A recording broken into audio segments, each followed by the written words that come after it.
그러면 이게 어떻게 대응을 해야 될지도 좀 생각을 해봐야 될 것 같은데요. 그러니까 중국은 그러면 이렇게 액션 플랜을 갖는 거죠. 지금은 중국 주식을 조심스럽게 본다. 뭐 어느 정도는 있다면은 좀 비중을 좀 줄이거나 대응을 좀 하긴 해야 될 것 같습니다. 그리고 언제 사냐? 중국의 재정 정책이 소비 부양이 될 수 있는 그런 것이 나왔을 때는 전 강력하게 다시 봐도 된다 이렇게 생각하고 있어요. 바이오는 바이오를 갖고 있다? 그렇다면 이제 사실 좋은 주도주를 계속 가져가는 게 제일 좋습니다.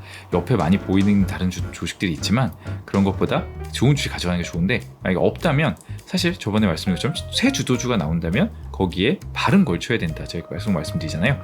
발 걸치기의 컨셉으로 난 바이오 싫은데 하는 것 경우에는 좀 관련 있는, 그래도 뭐 숫자가 나오는 바이오도 있잖아요. 뭐 이런 식으로 숫자가 나오는 것 좀 접근하기 쉬운 것부터라도 좀 해보는 게 좀 좋은 것 같습니다.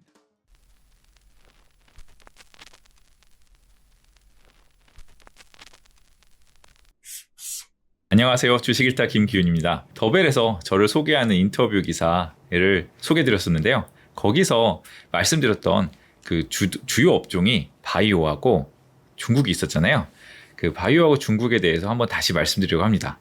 그 기사에서 바이오는 제가 유한양행, 알테오젠, 리가켄 바이오를 말씀드리면서 이 회사들은 빅파마와 함께하는 바이오라고 말씀드렸어요. 그러니까 우리나라는 아무래도 혼자 하는 건 쉽지 않잖아요. 그래서 빅파마와 함께하는, 그리고 그래서 실제로 현금 흐름이 나중에 나올 수 있는 바이오를 봐야 된다, 이런 걸 하나 말씀을 드렸고요. 이런 회사는 베팅이 아니라 투자의 관점에서 볼 수 있다, 이렇게 말씀을 드렸습니다. 그리고 중국 관련주는 그 전에부터 좀 봤었는데, 이 중국에서 9월 24일부터 유동성을 푸는 정책이 나오면서 홍콩 주식 크게 오르고, 그때 몇 차례에 걸쳐 소개를 드렸어요. 홍콩에 특히 가장 실제로 수익이 좋은 회사들, 뭐 메이트완이나 뭐 트립닷컴퓨터 이런 회사를 얘기를 드렸는데, 여기에 대해서 좀 덧붙여서 말씀드릴 게 있습니다. 홍콩 주식이 계속 오르다가 10월 8일에 발개위에서 발표를 했어요. 그때 엄청 기대를 했었죠. 그리고 10월 그 8일 연휴가 끝난 날이었는데, 연휴 전에, 그러니까 홍콩은 움직이는데, 그리고 뭐 미국에 상장한 ETF를 움직이는데 그 중국 본토의 주식은 못 움직였잖아요. 그래서 그거에 대해서 기대감이 굉장히 높았어요. 그래서 많이 반영을 하고 있었는데, 거기서 8일에 발표를 했는데 거기서 재정정책이 기대치에 못 미쳤어요. 그러면서 상해가 그날은 조금 올랐지만 그 뒤부터 하락하고, 홍콩은 당일부터 크게 하락하기 시작했습니다. 실망 매물이 크게 나온 거죠. 그래서 저도 그날부터 중국에 대해서 다시 많이 생각을 해보았습니다. 근데 무엇이 실망이었을까를 생각을 해봤는데, 일단 표면적으로는 재정정책이 숫자로 나오지 않았다. 2조 위안, 3조 위안, 4조 위안 숫자로 나오지 않았다. 이게 일단 문제가 되겠죠. 그렇지만 더 중요한 부분, 디테일에서 소비에 대한 부양책이 사실 제대로 없었어요. 그러니까 8일 발개위 정책이 나왔을 때는 발개위에서 그걸 발표하는 게 아니니까, 8일에 발개위에서 발표를 할 때는 발개위에서 재정정책 하는 거 아니지 않나 나왔는데, 12일에 토요일에 재정부장이 또 발표를 했는데 그때도 소비에 대한 게 없었어요. 근데 이게 왜 중요하냐? 사실 웬만한 나라는 유동성을 풀면 좋아져요. 그렇죠? 유동성 풀면 주식 올라간다, 약간 이렇게 컨셉이 있잖아요. 그런데 중국은 어떻게 보면 유동성 함정에 지금 빠진 상태예요.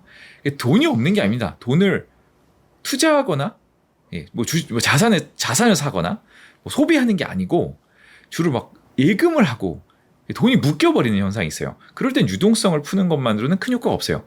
재정정책을 해서 직접 센티멘트를 움직이고 사람에게 돈을 주고 움직여가지고 이게 정말로 소비를 부양시켜야 이게 회전이 되기 시작합니다. 그러면 돈이 돌기 시작하면서 크게 잘 될 수가 있는데, 소비에 대한 정책이 없고, 그리고 재정부장이 발표할 때 2조 뭐 몇천 위안이 있다 막 이렇게 얘기를 많이 했어요. 그랬는데 그게 주로 뭐냐면 특별국채를 발행하더라도 이 지방의 이런 부실 악성 부채를 해결하는 데 사용되는 거예요.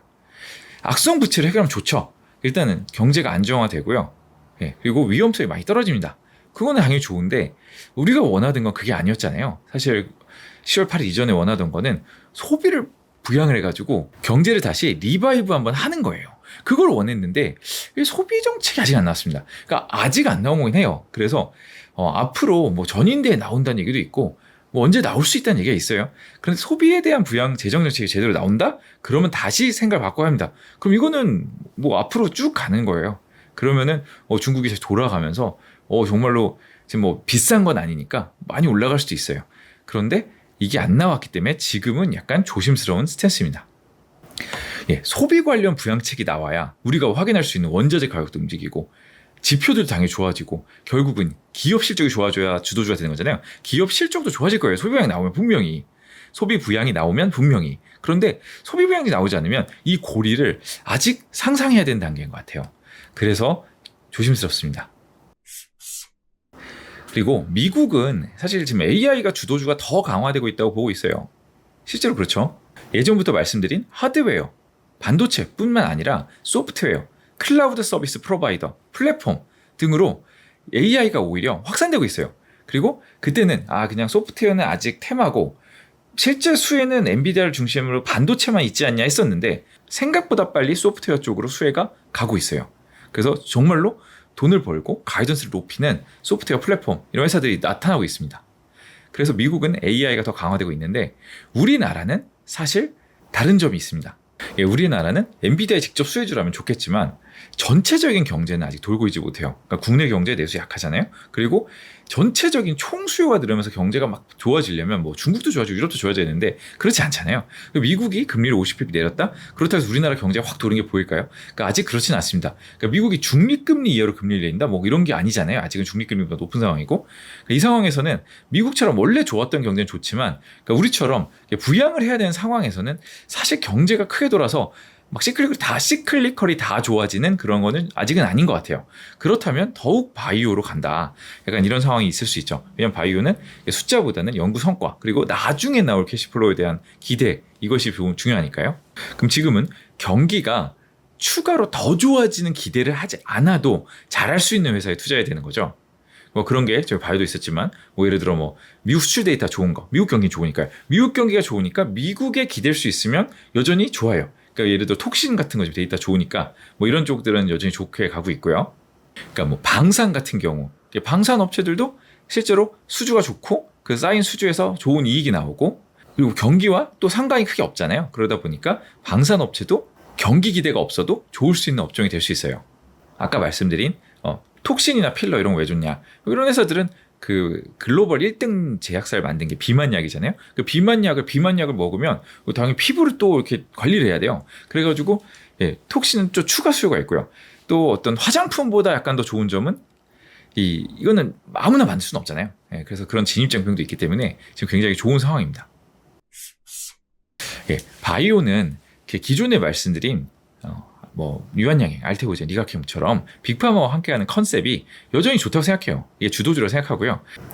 그런데 바이오장이 지속되는 시그널은 여기서 그치는 게 아니라 이 밑에 있는 중형 바이오나 어떤 뭐 소형 바이오 중에 모멘텀 있는 바이오들이 이렇게 튀는 현상이 발생합니다.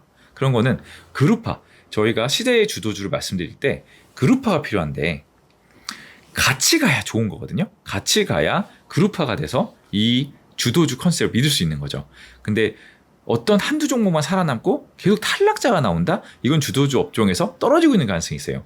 바이오는 지금 약간 다른 바이오, 저희가 제일 좋게 보는 대형 주도하는 바이오 이외의 종목들이 좋아지고 있어요. 초대형주 삼성바이오로직스도 숫자가 좋아지면서 좋아지고 있고요. 그러니까 초대형주가 이끌고 중간에 가장 성장력이 높은 회사들이 크게 주도주가 돼서 가고 있고 실제로 성과를 보여줬고 아직 성과를 보여주지 못했지만 기대감 있는 회사들이 아직은 작은 시총에서 올라오고 있는 이런 컨셉이 지금 만들어지고 있습니다.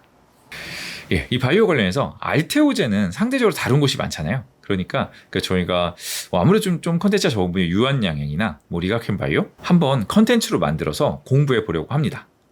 그리고 아까 말씀드린 수출하는 보톡스 중에도 상대적으로 좀 인기가 없고 콘텐츠가 없는 대웅제약을 저희가 좀 공부해 보려고 하고요. 인기가 많지만 계속 잘하고 있는 파마 리서치도 좀 알아볼까 합니다.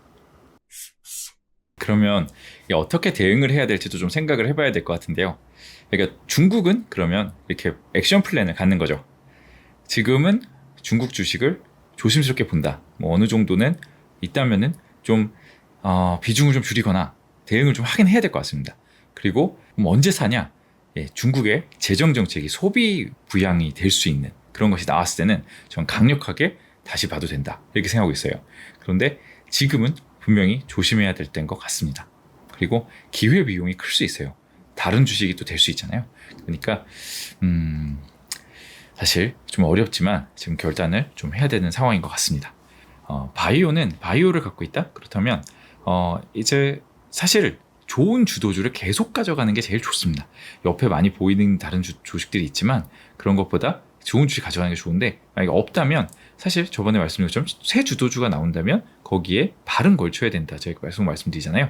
발 걸치기의 컨셉으로 난 바이오 싫은데 하는 것 경우에는 좀 관련 있는, 그래도 뭐 숫자가 나오는 바이오도 있잖아요. 뭐 이런 식으로 숫자가 나오는 것 좀 접근하기 쉬운 것부터라도 좀 해보는 게 좀 좋은 것 같습니다. 그렇게 해서 접근을 하고 주도주 위주로 먼저 한 다음에 저 하고 싶다. 그러면 이제 찾아보면 이제 막 이제 튀어오르는 이제 작은 종목들도 있잖아요. 뭐 그런 것도 이제 추가적으로 볼 수 있을 것 같습니다. 오늘 제가 좋게 보는 두 가지 업종에 사실 명암이 크게 갈렸는데요. 거기에 대해서 말씀드렸습니다. 어떻게 보시는지 궁금해요. 댓글로 질문을 달아주시면 저도 생각을 더 해보고 대댓글로 답변을 드리겠습니다. 항상 시청해주셔서 감사합니다.